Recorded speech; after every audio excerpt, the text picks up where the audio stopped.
Hey guys, so in this video today, let's talk about P0161. Now, an O2 sensor heater circuit malfunctioned specifically in bank 2 sensor 2 location. Now, the oxygen sensor heater warms the sensor quickly after the engine starts to ensure accurate and timely readings of exhaust gases.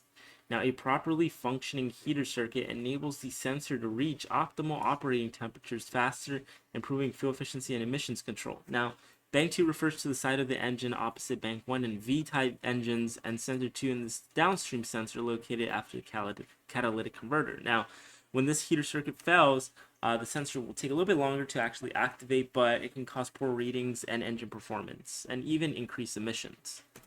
Now, symptoms of P0161 fault is going to be a check engine light illumination, indicating that a fault needs addressing. Now, you're going to have poor fuel economy and more fuel consumption than usual. Increased emissions, so this is due to the fact that there's incorrect air fuel mixture control, and you may even have incorrect readings on the oxygen sensor. Delayed sensor activation. Now, this is going to be the heater circuit failure, meaning that the downstream O2 sensor warms up slowly.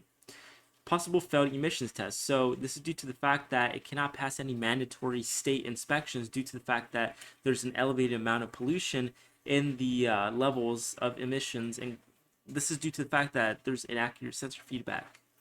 Now, engine performance issues. So it's just less common, but drivers may notice any rough idling or subtle engine hesitation.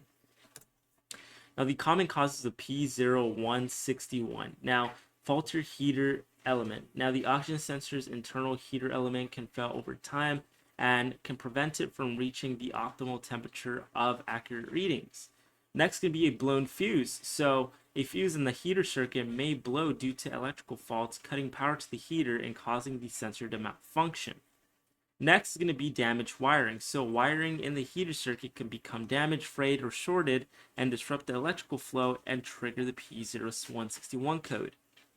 Next is going to be corroded connectors. So connectors may corrode or loosen over time due to moisture and road conditions, and it can result in poor electrical connections in the heater circuit.